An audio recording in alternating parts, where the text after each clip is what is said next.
Welcome back students. ਬੇਟੇ ਅਸੀਂ ਆਪਣੀ ਪ੍ਰੀਵੀਅਸ ਲੈਕਚਰ ਦੇ ਵਿੱਚ ਸੈਕਸੁਅਲ ਰੀਪਰੋਡਕਸ਼ਨ ਕੀਤਾ ਸੀ।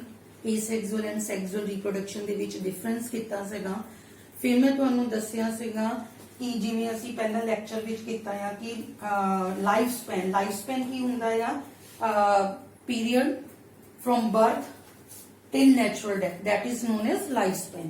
और लाइफ स्पैन के 3 फेजेस होंगे हैं, juvenile phase, reproductive phase and senescence phase. Juvenile phase is also known as growth phase, reproductive phase जो रिप्रोडक्टिवली एक्टिव हो जाता है organism, and senescence phase is known as old age. And old age तो बाद की होंगे it ultimately leads to death. और hormones और इन्वायरमेंटल कंडीशंस जड़ियां हैगियां वो इन्हां 3 फेजेस जड़ियां हैगियां ट्रांजिशन बिटवीन दीज 3 फेजेस नु कौन कंट्रोल करता है? Hormones and environmental condition. So असी हुण उस तो बाद असी नेक्स्ट टॉपिक अपना करांगे menstrual cycle and oestrus cycle.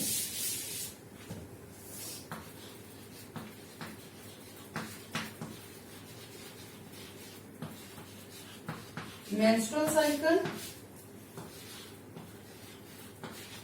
And oestrus cycle. बेटे जिहड़े प्राइमेट्स होंदे हैं ओदियां एग्जांपल्स प्राइमेट्स किहड़े-किहड़े हो गए? प्राइमेट फीमेल्स जिहड़ियां हैगियां आ जिवें ह्यूमन्स हो गए, मॉन्कीज एंड एप्स। इन्हां दे विच की हुंदा मेंस्ट्रुअल साइकिल। मैं थोड़ा जिहा तुहानूं इहदे बारे थोड़ा जिहा दस दिंदी हां। वैसे असीं साडा 3rd चैप्टर ह्यूमन रिप्रोडक्शन हैगा ओहदे विच असीं डिटेल दे विच सारा मेंस्ट्रुअल साइकिल करांगे। ते जिहड़े प्राइमेट फीमेल्स हुंदियां है ह्यूमन्स, मॉन्कीज, एप्स वगैरह, इन्हां दे विच की हुंदा है कि जदों male and female the meeting नहीं हुंदी, जदों सैक्स नहीं हुंदा या इंटरकोर्स नहीं हुंदा, और या फिर जे है होया या कंसैप्शन नहीं हुई है, मेल और फीमेल गैमीट्स आपस विच फ्यूज नहीं होए, जे तो फ्यूज हो गए फिर प्रेगनेंसी स्टार्ट हो जाएगी। ते जे नहीं फ्यूज होया तो जिहड़ी यूट्रस की है बच्चेदानी है ओदी जिहड़ी इनर लाइनिंग हुंदी है एंडोमेट्रियम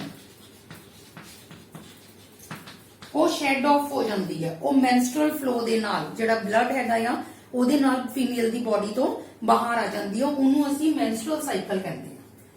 और ऑस्ट्रस साइकिल की हुंदा जिहड़े नॉन प्राइमेट्स हुंदे आ, यानी कि जिहड़े प्राइमेट्स नहीं है, जिवें डॉग्स हो गए, रैट्स हो गए, शीप, डियर, टाइगर वगैरह, इन्हां दे विच की हुंदा हैगा यार ये ऑस्ट्रस साइकिल हुंदा। ऑस्ट्रस साइकिल इन्हां दे विच की हो गया कि वो पीरियड हैगा यार जदों जिहड़ी फीमेल हैगी है it is ready to mate, it is ready to accept a male to mate, यानी कि जदों फीमेल जिहड़ी आ वो रेडी हैगी आ मेल दे नाल सैक्स या इंटरकोर्स करन लई, मेटिंग करन दे लई, तां उदों की हुंदा हैगा आ।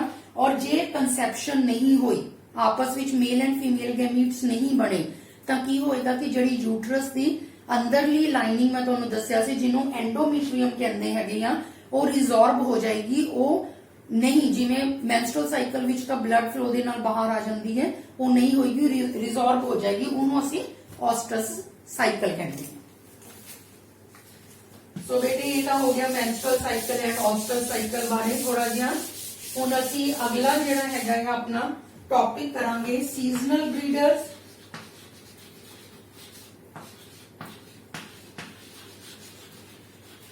And continuous breeder.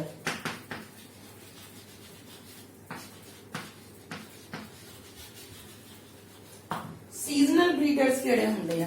Many mammals जिहड़े आ they only reproduce during favourable conditions. जदों फेवरेबल अनुकूल हालात होणगे उदों ही ये जिहड़े हैगे आ एनिमल्स हैगे आ, मैमल्स हैगे आ, वो रिप्रोड्यूस करदे हैगे आ, उन्हां नूं असीं सीजनल ब्रीडर्स कहंदे आ। जदों राइट उन्हां दा सीजन आउंदा आ, जिवें तुसीं आम तौर ते देखिआ ही होगा, इहदी एग्जांपल डॉग्स हैगी है।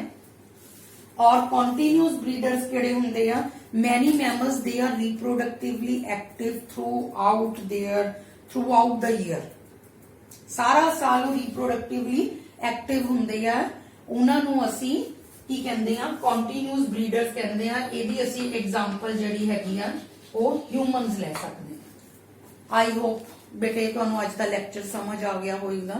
ਹੁਣ ਮੈਂ ਤੁਹਾਨੂੰ ਦੋ ਟੌਪਿਕਸ ਕਰਵਾਏ ਸੀ, ਇੱਕ ਤਾਂ ਮੈਂਸਟਰੁਅਲ ਸਾਈਕਲ ਐਂਡ ਔਸਟਰ ਸਾਈਕਲ ਬਾਰੇ ਥੋੜਾ ਜਿਹਾ ਬਰੀਫ ਦੇ ਵਿੱਚ ਦੱਸਿਆ ਸੀਗਾ। ਬਾਕੀ ਮੈਂਸਟਰੁਅਲ ਸਾਈਕਲ ਬਾਰੇ ਮੈਂ ਤੁਹਾਨੂੰ ਦੱਸਿਆ ਹੀ ਹੈ ਕਿ ਅਸੀਂ ਥਰਡ ਚੈਪਟਰ ਹਿਊਮਨ ਰੀਪਰੋਡਕਸ਼ਨ ਦੇ ਵਿੱਚ ਡਿਟੇਲ ਦੇ ਵਿੱਚ ਕਰਾਂਗੇ।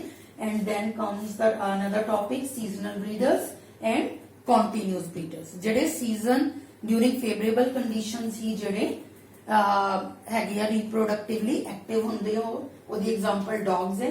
ਕੰਟੀਨਿਊਸ ਬਰੀਡਰਸ ਕਿਹੜੇ ਹੁੰਦੇ ਆ?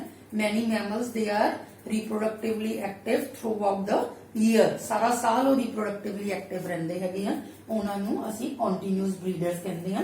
ਉਹਦੀ ਐਗਜ਼ਾਮਪਲ ਹੈ humans। Thank you so much students।